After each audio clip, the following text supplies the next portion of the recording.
इस तरह की वीडियोस देखने के लिए हमारा चैनल सब्सक्राइब कीजिए और वीडियोस को लाइक कीजिए। एक और खतरनाक जॉम्बी मूवी आ चुकी है, लेकिन इस बार के जॉम्बी न सिर्फ तेज दौड़ते हैं बल्कि प्लेन को टेक ऑफ करते वक्त भी पकड़ लेते हैं। और तो और कुछ जॉम्बी तो अब सोच भी सकते हैं। हाँ, सही सुना, ये जॉम्बी अब इंसानों की तरह चालाक हो गए हैं। सूंघ कर दुश्मन को ढूंढ लेते हैं और रणनीति बनाकर किले की दीवारों तक गिरा देते हैं बिना टाइम बर्बाद किए। चलिए शुरू करते हैं कहानी। एक छोटा लड़का अपने घर में बैठा शांति से कार्टून देख रहा होता है। तभी अचानक टीवी की स्क्रीन ब्लैक हो जाती है और उस पर एक इमरजेंसी न्यूज ब्रेकिंग फ्लैश होती है। दुनिया भर में एक अज्ञात वायरस का प्रकोप फैल चुका है। ये वायरस इतना खतरनाक है कि कुछ ही मिनटों या फिर कुछ घंटों में इंसान बन जाता है। दरिंदा पागल जानवर की तरह इंसान एक दूसरे पर टूट पड़ते हैं। छोटा बच्चा स्क्रीन में ये सब देख ही रहा होता है कि तभी ऊपर की मंजिल से कुछ अजीब आवाज आती है। डरते हुए वो ऊपर जाता है पर निकला कुछ नहीं। उसकी बड़ी बहन की शरारत थी ये। तभी उसके पापा का वीडियो कॉल आता है। पापा पुलिस ड्यूटी पर होते हैं, बाहर तैनात। वो अपनी बीवी से कहते हैं, तुम बच्चों को लेकर शहर से बाहर भाग जाओ, किसी रिश्तेदार के घर छुप जाओ, ये शहर अब सुरक्षित नहीं रहा। माँ बगैर समय गंवाए फौरन सामान पैक करती है। बाहर से चीखें और शोर आ रहे हैं, इसलिए वो दोनों बच्चों को लेकर जैसे तैसे घर से निकलती है। वो कार में बैठी रही होती है कि अचानक एक जॉम्बी सामने आ जाता है। माँ जमीन पर गिर जाती है। छोटी बच्ची एबी डर के मारे गाड़ी के नीचे छिप जाती है और वहीं से वो देखती है उसका छोटा भाई उस जॉम्बी का शिकार हो गया। थर थर कांप रही एबी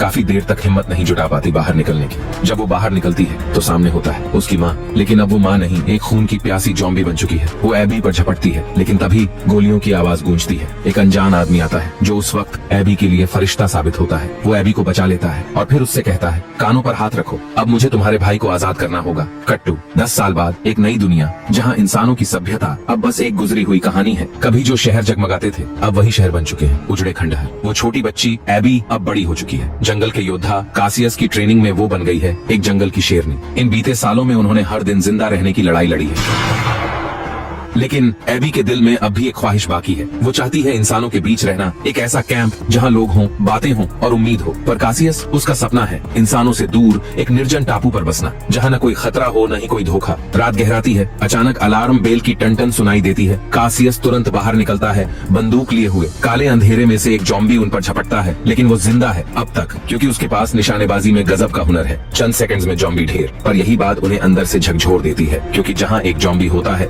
वहीं 100 और भी छुपे होते हैं। अभी सुबह नहीं हुई थी, पर दोनों अपना सामान समेटते हैं और स्थान बदलने निकल पड़ते हैं। तभी घोड़े की आवाज कुछ अलग सी आती है। कासियस चौकन्ना हो जाता है। दूर से दिखाई देती है एक जीप जिसे जॉम्बियों ने घेर रखा है। कासियस तो पहले नजरअंदाज करने वाला था, लेकिन एबी ने बिना कुछ कहे गोली चला दी।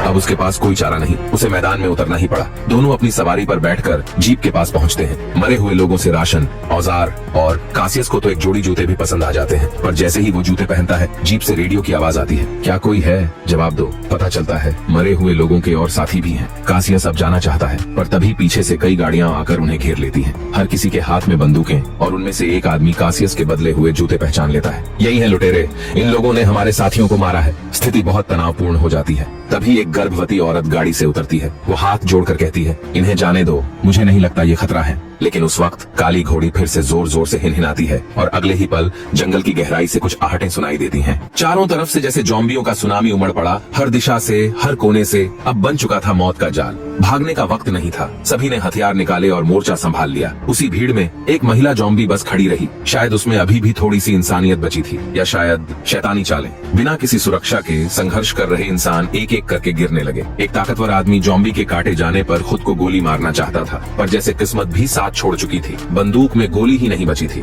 इधर एबी समझदारी से गर्भवती महिला को जीप में बैठाती है। कासियस गोलियों की बौछार करते हुए आखिरकार उस होशियार जॉम्बी महिला को मार गिराता है। एक झटके में जीप का एक्सीलरेटर दबाता है और निकल जाता है उस मौत के घेरे से। लेकिन उनके पीछे एक काला चेहरा वाला जॉम्बी जब उस मरी हुई महिला जॉम्बी को देखता है तो ऐसी दहाड़ मारता है जैसे उसकी बीवी को किसी ने छीन लिया हो। इस तरफ कासियस अब तक गर्भवती महिला और उसके पति को जॉम्बियों से बचाकर दूर ले आया था। बातचीत से पता चला ये लोग जा रहे थे शिप टाउन नामक एक सुरक्षित कैंप की ओर। एबी की आंखों में चमक आ जाती है। यही तो वो जगह थी जिसकी उसे बरसों से तलाश थी, एक इंसानों की बस्ती, एक सुरक्षित ठिकाना। कासियस अब उसी दिशा में जीप मोड़ता है, पर किस्मत फिर से अड़चन डालती है। जीप बीच रास्ते में खराब हो जाती है। महिला का पति सामने आता है, नाम है डेविड और पेशे से मैकेनिक, लेकिन उसके पास जरूरी पार्ट्स नहीं है, तो गाड़ी अब कभी नहीं चलने वाली। अब उनके पास कोई और रास्ता नहीं, सिर्फ एक ही रास्ता बचा था, पैदल यात्रा। चारों ने पहाड़ी रास्ते पर सफर शुरू किया और पहुंच गए वहां जहां एबी का बचपन बीता था, उसका जन्म स्थान, ऊंची ऊंची इमारतें अब भी खड़ी थीं, लेकिन हर जगह सिर्फ मौत की खामोशी थी।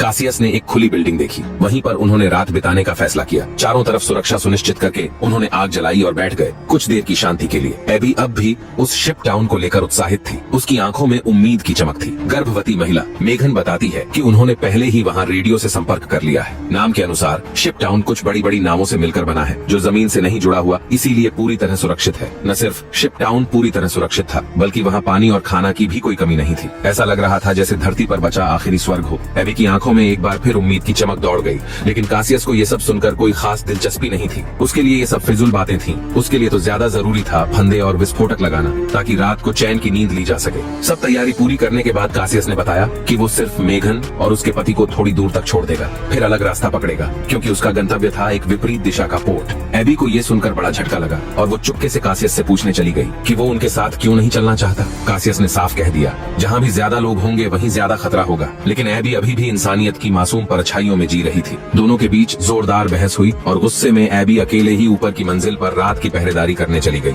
उन्हें क्या पता था कि उस काले चेहरे वाले जॉम्बी ने सूंघते सूंघते उनकी छोड़ी हुई गाड़ी तक पहुंच बना ली है। अब वो जॉम्बी नेता मानो कासियस से अपनी निजी दुश्मनी निभा रहा था। अगली सुबह एबी अपनी बचपन की यादों में खोया हुआ था। पुराने फोटो एल्बम पलट रहा था। तभी नीचे पेड़ पौधों से अजीब सी सरसराहट आने लगी और उसे तुरंत आभास हो गया, जॉम्बी अंदर घुस चुके हैं। वो सबसे पहले जाकर सबको सावधान करना चाहता था, लेकिन रास्ते में ही एक जॉम्बी उससे भिड़ गया। खुशकिस्मती से उसने समझदारी से पीछा छुड़ा लिया, पर उसका बैलेंस बिगड़ गया और वो गिर पड़ा। उसी वक्त कासियस फिर से देवदूत बनकर सामने आया और एबी की जान बचाई। लेकिन इससे पहले कि वे संभल पाते, वो काले चेहरे वाला जॉम्बी अपने गैंग के साथ वहाँ आ धमका, पर उसकी चालबाजी काम नहीं आई। कासियस के बिछाए फंदों ने धमाके के साथ उनका स्वागत किया। अब कासियस को यकीन हो गया कि अब उसे और एबी को सीधा निशाना बनाया जा रहा है। तभी एबी को अचानक कुछ याद आया। बचपन में उसका पिता उसे पास के एक सिविल एयरपोर्ट ले जाया करता था। हो सकता है वहाँ कोई उड़ने लायक प्लेन अब भी बचा हो। अगर ऐसा होता तो वो कई दिनों की यात्रा बचा सकते थे। कासियस को इस विचार में कुछ खास उम्मीद नहीं थी, लेकिन एबी की जिद और आत्मविश्वास के आगे वो झुक गया। आखिरकार उन्होंने फैसला किया कि वो चलकर उस एयरपोर्ट की तरफ देखते हैं, शायद किस्मत बदल जाए।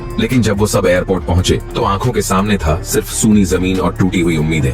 दूर दूर तक कोई जहाज नहीं, बस वीरान सा माहौल और उड़ती हुई धूल। लेकिन एबी ने हार नहीं मानी। उसे याद आया कि उसके पापा ने यहाँ एक प्राइवेट हैंगर खरीदा था, जो अब एक मिट्टी का छोटा सा टीला बन चुका था। पुराने तरीके से जब दरवाजा खोला गया तो सबकी आंखें चौंधिया गईं। छोटा लेकिन सही सलामत प्लेन अब भी वहाँ खड़ा था। एबी के चेहरे पर एक आत्मविश्वासी मुस्कान फैल गई। आखिरकार उसने कासियस के सामने एक राउंड जीत लिया था। लेकिन खुश होने की ज्यादा देर नहीं मिली, क्योंकि मशीन लंबे वक्त से बंद पड़ी थी और मैकेनिक डेविड ने साफ कर दिया कि इसमें थोड़ी मरम्मत जरूरी है। इस बीच कासियस और एबी दूर एक ऊंची इमारत पर पहरेदारी करने चले गए। लेकिन अभी वो बैठे ही थे कि नीचे से उठती लहरों जैसी जॉम्बी भीड़ ने उन्हें चौंका दिया। कासियस भागते हुए नीचे आया और चिल्लाया, अब हमारे पास बस 3 मिनट हैं। उड़ान के लिए सब कुछ तैयार नहीं था, पर अब वक्त नहीं बचा था। एबी ने खुद को शांत किया और अपने बचपन की धुंधली यादों के भरोसे प्लेन स्टार्ट कर दिया। वो वाकई चालू हो गया, पर उसी वक्त जॉम्बी दौड़ते हुए रनवे पर पहुंच चुके थे। उनकी रफ्तार किसी एथलीट से कम नहीं थी। कासियस ने गोलियों से उन्हें रोके रखा और एबी ने आखिरकार नियंत्रण पाकर प्लेन को आसमान की ऊंचाई तक पहुंचा दिया। नीचे खड़ा ब्लैक फेस जॉम्बी किंग बस आकाश को निहारता रहा। उसकी आंखों में गुस्सा और मायूसी दोनों थे। प्लेन के अंदर सभी मुस्कुरा रहे थे, क्योंकि उन्हें लगा कि अब वो सीधे शिप टाउन पहुंच जाएंगे। लेकिन किस्मत को शायद कुछ और मंजूर था। अचानक प्लेन के टेल विंग से धुआं निकलने लगा। फिर अगले ही पल प्लेन जैसे सीधा नीचे गिरने लगा। खुशकिस्मती से ऊंचाई ज्यादा नहीं थी और रास्ते में पेड़ पौधों की टहनियों ने झटका काफी हद तक कम कर दिया। चारों लोग सिर्फ मामूली जख्मी हुए थे, लेकिन प्लेन अब किसी काम का नहीं रहा। अब फिर से पैदल सफर शुरू करना पड़ा। चलते चलते वो लोग एक पुराने उजड़े हुए रेलवे स्टेशन तक पहुंच गए, जहां कुछ देर आराम करने का फैसला किया गया। अब उन्हें पता था कि शिप टाउन और पोर्ट दोनों उस पहाड़ी के दूसरी तरफ हैं, और तब तक चारों का कारवां एक साथ आगे बढ़ सकता था। सुबह का पहला उजाला फैलते ही डेविड चुपचाप एक पुरानी ट्रेन की बोगी में जा घुसा। वो अकेला था। उसने अपनी पैंट ऊपर खींची और जो घाव दिखा वो किसी भी इंसान को हिला देने वाला था। डेविड को ये बात पता थी कि अब उसके पास ज्यादा वक्त नहीं बचा। उसने अपनी बंदूक उठाई। इरादा साफ था खुद को खत्म करने का, लेकिन तभी उसे अपनी प्रेग्नेंट बीवी मेघन का चेहरा याद आ गया। आखिरकार वो बंदूक नीचे रख देता है। अगली सुबह कासियस ने डेविड की चाल में कुछ अजीब सा नोटिस किया। उसने चुपचाप उसकी पैंट ऊपर की और घाव देखकर कासियस का चेहरा सख्त हो गया। वो चाहता था कि वहीं डेविड को मार दे, लेकिन तभी एबी की आवाज आई, जल्दी करो करो, हमें निकलना है। कासियस ने गहरी सांस ली और फिर उसने डेविड को छोड़ दिया। शाम ढलते ढलते चारों एक पुराने फार्म हाउस के सामने खड़े थे। कासियस ने पहले चुपके से जगह की जांच की, लेकिन तभी एक स्पीकर से आवाज आई, कौन है बाहर? एबी ने हाथ ऊपर किया और शांत लहजे में कहा, हमारे साथ एक प्रेग्नेंट महिला है, हम सिर्फ एक रात की पनाह चाहते हैं। इसके बाद दरवाजा खुला और एक बुजुर्ग इंसान ने सभी को अंदर बुला लिया। वो इतना तैयार था, घर में सोलर पावर, फिल्टर्ड वाटर, यहाँ तक कि गर्म पानी का शॉवर भी।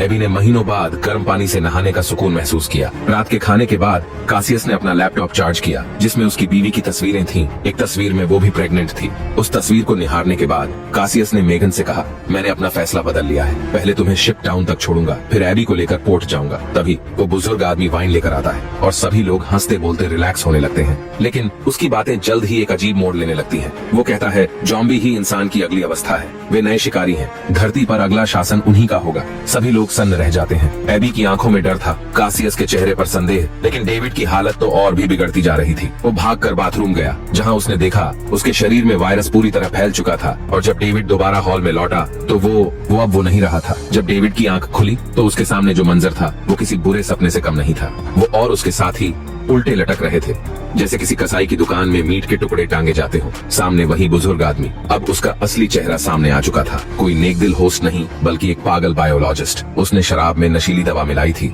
और अब वो अपने मेहमानों को जॉम्बी कंट्रोल मशीन पर टेस्ट करने जा रहा था। उसकी machine low frequency brain wave device जॉम्बियों के दिमाग को कंट्रोल कर सकती थी। और सबसे घिनौनी बात, उसने अपने ही पत्नी को, जो अब जॉम्बी बन चुकी थी, पिंजरे में बंद कर रखा था। वो मशीन ऑन करता है और उसकी बीवी जैसा जॉम्बी कासियस की ओर झपटता है, लेकिन तभी डेविड का म्यूटेशन एक्टिवेट हो जाता है। वायरस की वजह से उसे एक अनोखी ताकत मिल चुकी थी। उसने बंधन तोड़े, कासियस को आजाद किया और पूरा मोड़ ही पलट दिया। बायोलॉजिस्ट सब कुछ बिगड़ता देख फौरन भाग निकला, कहीं गायब हो गया जैसे कभी था ही नहीं। कासियस अब और वक्त बर्बाद नहीं करना चाहता था। उसने बाहर खड़ी एक गाड़ी चुराई, चारों लोग भाग निकले सीधे घने जंगल की ओर। लेकिन वो पागल बायोलॉजिस्ट अभी भी पीछे था। उसने अपनी मशीन से जॉम्बियों की एक पूरी आर्मी भेज दी उनके पीछे। जैसे जैसे गाड़ी आगे बढ़ती, रास्ता ब्लॉक होता गया। अब उनके पास सिर्फ एक रास्ता था, गाड़ी छोड़ो, पैदल भागो। डेविड को पता था उसका समय आ चुका है। उसने अपनी पत्नी को आखिरी बार देखा, थोड़े से शब्दों में अलविदा कहा और फिर खुद को जॉम्बी हॉर्ड के बीच झोंक दिया। उसका बलिदान थोड़ा वक्त जरूर ले आया, लेकिन ज्यादा नहीं। कासियस ने मेघन को अपनी बाहों में उठाया, पीछे लड़ते हुए भागते गए।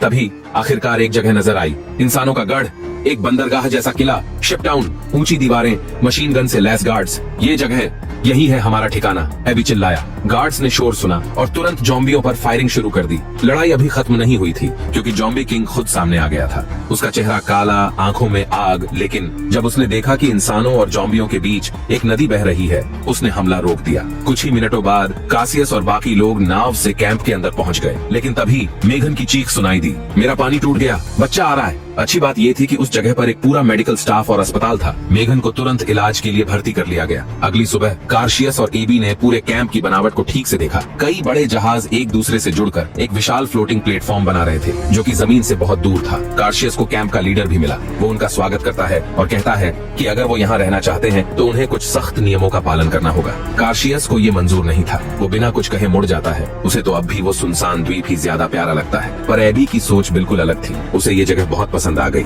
जहाँ उसके हमउम्र दोस्त हैं, खेलने कूदने को माहौल है। इसी बात पर दोनों में जोरदार बहस हो जाती है। इसी बीच एक डॉक्टर भागता हुआ आता है। मेघन ने एक बेटी को जन्म दिया है, लेकिन ज्यादा खून बह जाने की वजह से शायद अब ज्यादा वक्त तक जिंदा न रह पाए। कार्शियस का दिल बैठ जाता है। वो तुरंत भागता हुआ अस्पताल जाता है। मेघन अब बहुत कमजोर थी। वो अपनी नवजात बेटी को कार्शियस के हवाले करना चाहती थी। उसे उम्मीद थी कि वो इस बच्ची को ऐसे ही बड़ा करेगा जैसे उसने कभी एमी को देखा था। कार्शियस को अपनी दिवंगत पत्नी की याद आ जाती है। आखिरकार वो मेघन की आखिरी ख्वाहिश मान लेता है। अब उसे मालूम था कि उसके कंधों पर एक और जिम्मेदारी आ चुकी है। वहीं दूसरी ओर एबी उस कैंप के एक हैंडसम लड़के के साथ मजे में था। पार्टी, म्यूजिक, अच्छा खाना और बेफिक्री। एबी को ऐसा लगने लगा जैसे दुनिया फिर से ठीक हो गई हो। वो पहली बार इतना खुलकर हंसा, इतना गाया, इतना डांस किया। अब उसका कैंप में ही रहने का फैसला और भी पक्का हो गया। लेकिन इस मस्ती के बाद एक अजीब सा वाकया हुआ। एबी ने देखा कि वो लड़का चुपके से जहाज के नीचे बने एक जहाजी कमरे में जा रहा था। उसने भी पीछा किया और जैसे ही अंदर पहुंचा, हक्का बक्का रह गया। वहाँ चारों ओर तारें और विस्फोटक लगे थे। बीच में एक वायरलेस डिटोनेटर रखा था। लड़का जल्दी से उसे समझाता है, अगर एक दिन ऐसा आ गया कि ये कैंप भी टूटने लगे तो सब लोग छुपे रास्तों से निकल जाएंगे और ये पूरा जहाज उड़ा दिया जाएगा ताकि एक भी जॉम्बी न बचे।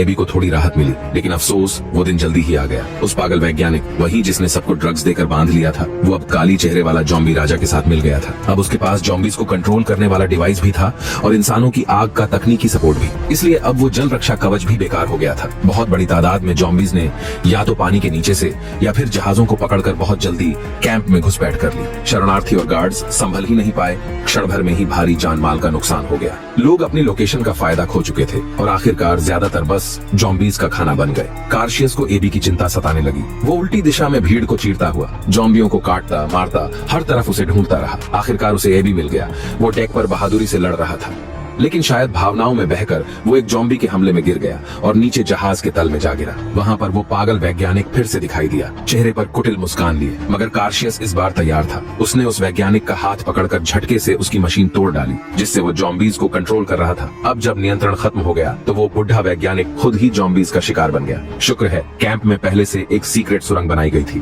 काफी लोग उस रास्ते से भागकर नदी के दूसरे किनारे पहुंच गए। बम को ट्रिगर करने से पहले वो हैंडसम लड़का चिल्लाया, रुको, एबी अभी भी जहाज पर है।